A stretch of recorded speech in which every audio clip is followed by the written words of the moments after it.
여러분 안녕하세요. 정관용입니다.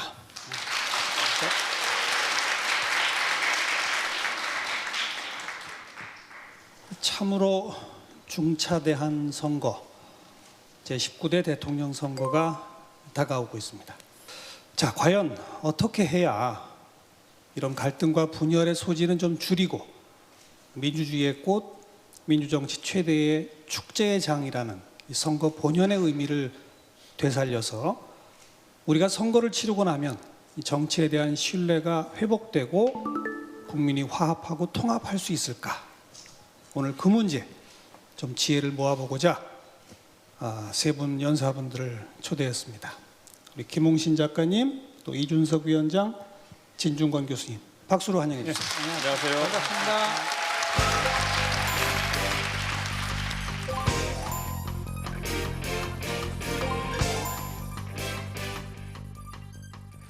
세 분 다 투표는 빠짐없이 하시죠? 예, 하고 있습니다. 네. 민주국가의 상징이 투표고, 이 투표를 통해서 국민이 주인이라는 것을 명정하게 보여주는 그렇죠. 방법이 바로 투표이기 때문에 정말 열심히 합니다. 네. 저는 뭐 사실 지금까지 있었던 선거는 다 투표를 했고요. 지난 근데 워낙 젊으셔서 몇 번 못했을 거 아니에요? 그래도 있는 거 다 했으니까 벌써 이제 한 선거의 경험, 그 재미있는 경험이 한 7, 8번 있었던 것 같고요. 심지어 저는 제가 나이가 아직 어린데도 불구하고 저의 소중한 권리인 피선거권도 한번 행사해봤습니다. 그렇죠. 네. 김홍신 작가님은 아마 60년대부터 투표를 하셨을 거요. 예, 그렇습니다. 그 시절은 사실 부끄러운 얘기지만은 금권 선거로부터 시작해서 뭐 고무신 막걸리 선거 뭐 이럴 때거든요. 왜 이런 일이 일어났는가?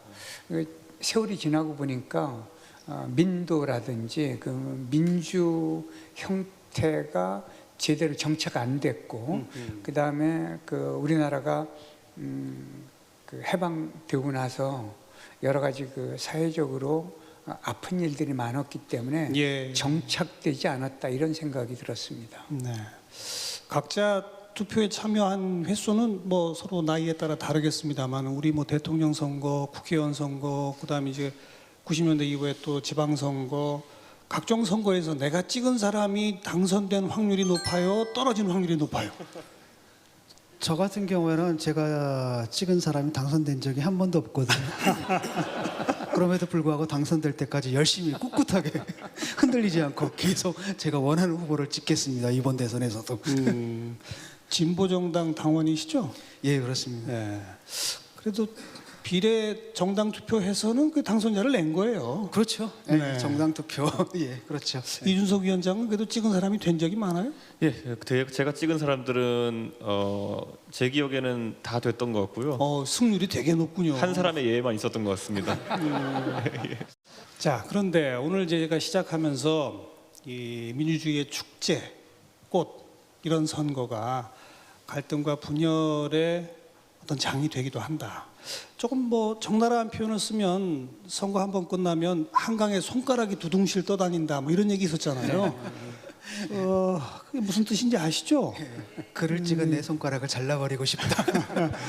그리고 내가 찍은 후보 안 되면 난 이민 가버릴 거야. 뭐 이런 얘기 막 나오는데 정작 이민 숫자가 늘었다는 얘기는 없더라고요. 어떻게 보세요? 그동안 우리의 선거 어떤 민주정치의 축제의 장으로서의 기능이 많았습니까? 갈등과 분열의 장으로서의 성격이 짙었습니까? 민주적 교육 그 형태가 짧았기 때문에 그것 때문에 아마 갈등 구조가 굉장히 오래 갔다 싶어요. 다만 87년 그 6월 항쟁으로 우리가 이제 국민들이 원하던 그 선거 대통령 직선제를 이렇게 되면서 국민들의 갈증이 좀 풀린 건 사실입니다. 어떻게 보세요? 갈등도 많이 심했고요. 또 아직도 심한데 긍정적인 얘기를 할까 합니다. 사실 아시아권 내에서 참 대한민국만큼 민주주의를 소중하게 여기는 나라가 없더라고요. 뭐 싱가포르 같은 나라 가면 뭐 민주주의가 욕이던데요. 뭐 아시아의 가치에 안 맞는. 일본만 해도 미국이 패전의 결과 미국이 우리한테 강제로 준 어떤 시스템 이런 생각이 굉장히 강한데 반해서 우리나라 사람들만 이렇게 민주주의가 소중하다는 걸 잘 알고 있는 것 같고 이게 대한민국에서라도 민주주의가 정상적으로 작동하고 있구나. 또 다른 한편으로는 정치도 상당히 그동안 많이 깨끗해진 것 같아요. 불과 뭐 찻대기 이런 얘기하던 게 십몇 년 전이잖아요. 요즘은 좀 상상하기 힘들지 않습니까? 네. 그래서 물론 이제 우리 정치가 우리 마음에 딱썩 드는 건 아니고 선거 때만 되면 항상 갈등, 분열 뭐 등등등 있지만 그럼에도 불구하고 우리가 이만큼 끌고 왔다. 이 긍정적인 측면을 좀 강조하고 싶습니다. 이준석 위원장. 저는 사실 우리나라의 민주주의에 대해서 자신감이 생겼던 것이 해외에서 공부하면서 교수님이 딱 그렇게 저희 정치학 교수님이 정의를 해주더라고요.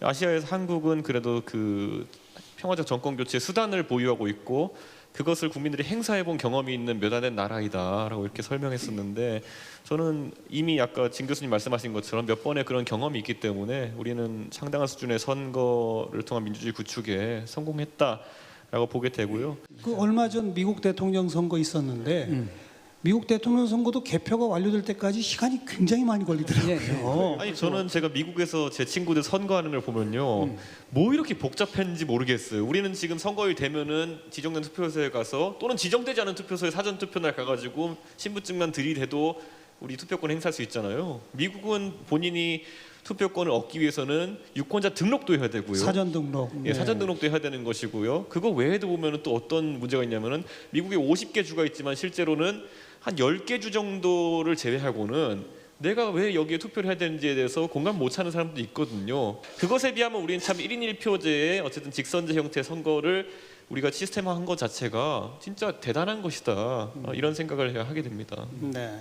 어떤 그 법과 제도 그리고 선거 관리의 측면 그리고 또 그 사이에 우여곡절이 많았지만 불법 정치 자금이나 뭐 이런 거에 대해서 또 단죄한 또 그런 경험들 이런 것들을 통해서 정치권도 조금씩 변화했고 무엇보다 중요한 것은 국민들이 투표 참여할 뿐 아니라 투표 결과를 받아들이는 측면도 물론 일부 항상 문제 제기를 하시는 분들이 있습니다만 다른 나라, 다른 특히 아시아권 국가에 비교해 보면 우리가 가장 그나마 좀 앞서가고 있지 않나.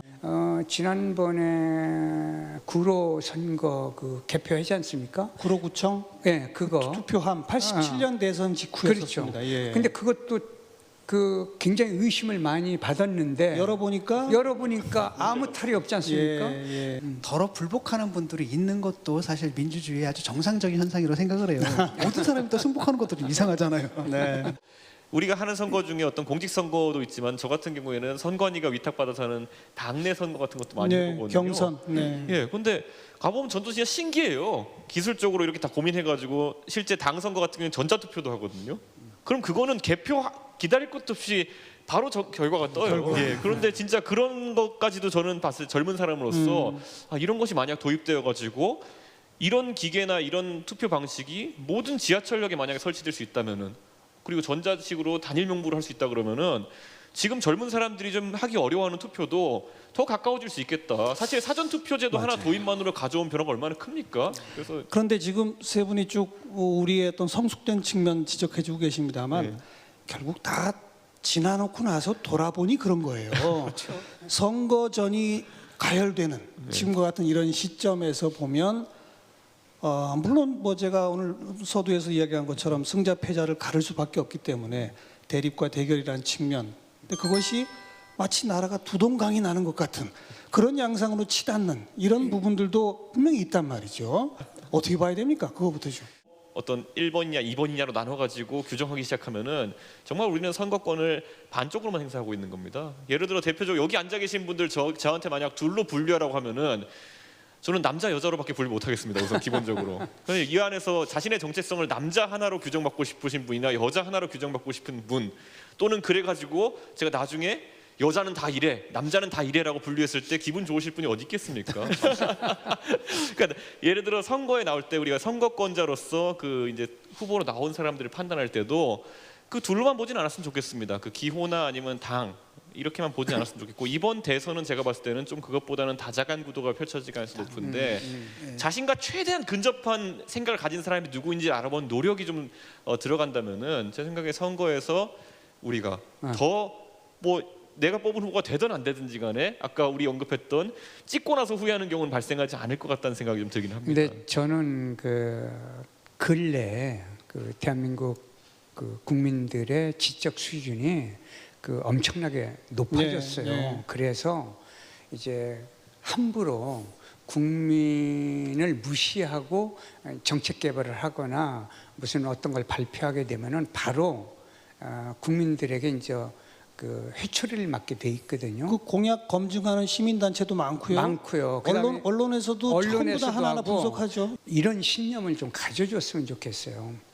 지역 감정 버리고 세대 갈등 버리고 나하고 인연이 있는 사람 이거 버리고 저 사람이 내 진짜 일꾼이 되느냐, 저 사람이 우리들을 위해서 봉사할 수 있는 봉사자냐, 이런 개념으로 봐야 돼요. 그래서 앞으로 이제 국회의원이나 지방선거 이런 때 이 사람들이요, 봉사자로서 존재해야지 그 권력을 누리는 사람으로 존재하게 만들어서는 안 됩니다. 그러니까 이런 것들을 감시하는 게 이제 중앙선거관리위원회거든요. 중앙선거관리위원회를 그 정부 기관이라고 생각해요. 기관이 아니고 이거 헌법기관이고, 그 다음에 그 여기 인사도 대통령이 전혀 관여할 수가 없어요.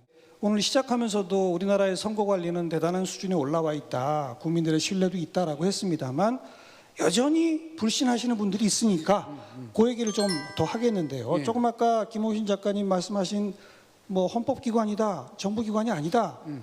근데 많은 국민들은 선관위도 어차피 대통령 말 듣는데 아니야? 이렇게 생각하잖아요. 진교 안 그렇습니까? 예, 그렇게들 많이 이제 착각들 좀 하시는 것 같아요. 사실 인터넷에서 제가 요즘 트위터를 접었습니다만 그때 많은 분이 이제 트위터로 이렇게 저한테도 막 얘기하고 또 메일까지 보내는 분들도 여기서 이거 부정 개표인데 너 왜 그걸 인정하냐? 네가 진보라면서 싸워야 되는데 그런 거 보면 참 황당하거든요. 그래서 이게 디지털 시대에 그 문제가 뭐냐면 이런 겁니다. 디지털 시대는 가상과 현실이 중첩되거든요. 우리가 왜 포켓몬고처럼 현실에서 게임을 하잖아요. 그러다 보니까 나오는 현상들이 음모론이에요, 하나가. 음모론이고 그걸 많은 경우 우리는 농담으로 듣는데 어떤 분들은 진지하게 믿어버리는 게 있습니다. 두 번째가 그 가짜 뉴스예요. 그러니까 사실은 가짜인데 진짜 뉴스처럼 이렇게 하잖아요. 많은 경우에 이거 놀이로 하는 건데 어떤 분들은 정말 악의로 하는 경우도 있어요. 그리고 이게 우리나라만이 아니라 전 유럽, 그다음 미국, 그렇죠? 심지어는 미국에는 대통령마저도 뭐라고 얘기를 합니까? 이른바 대안적 사실이라 그러잖아요. 미국에서 뭐죠? 한 수백만 표가 잘못된 투표죠.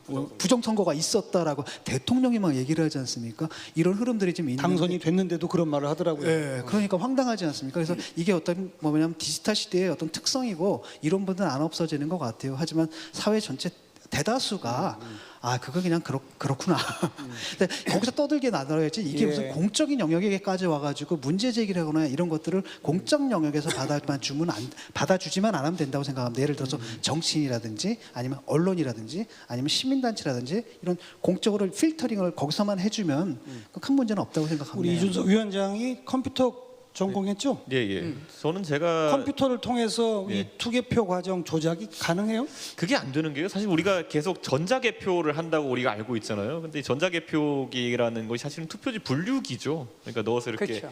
사사삭 그 그래픽적으로 분류해내는 작업을 하는 기기이고, 이거 자체가 어떤 네트워크에 물려가지고 누가 해킹할 수 있는 형태로 간다든지 아니면 서버에 얹어놓고 그걸 수치를 조작할 수 있는 형태라든지 이렇게 가는 게 아닙니다. 분류를 하고 그걸 이제 집계표하는 건 어차피 사람이 하는 부분이 있기 때문에 분류돼서 집계하는 과정에 또 참관인들이 다 눈으로 보죠. 저도 제가 공직선거 나가봤으니까 알지만은 저희가 다 추천해가지고 참관인을 둡니다. 가서 그 참관인이 지정된 어떤 그 개표소에서 다 보면서 그 참관인들이 어떤 사람입니까? 각자 선거 캠프에서 가장 그래 똑똑한 사람들 보낼 거 아니겠습니까? 그 똑똑한 사람이 양 정당 아니면 3개 정당에서 와가지고 혹시라도 한 표라도 놓치는 거 없을까 하고 눈에 불을 켜고 보기 때문에 뭐 그 결과에 대해서 이의를 제기하는 거, 오히려 후보가 그렇게 만약에 이의를 제기한다고 하면은 그건 제가 그냥 제 경우로서는 굉장히 비양심적인 그런 조치일 겁니다. 그래서 아마 그런 부분에 대한 오해는 좀 제가 증언할 수 있는데 적을 것 같고요. 저는 제가 정치권 들어와서 되게 재밌다기보단 특이했던 경험이 뭐냐면은 제가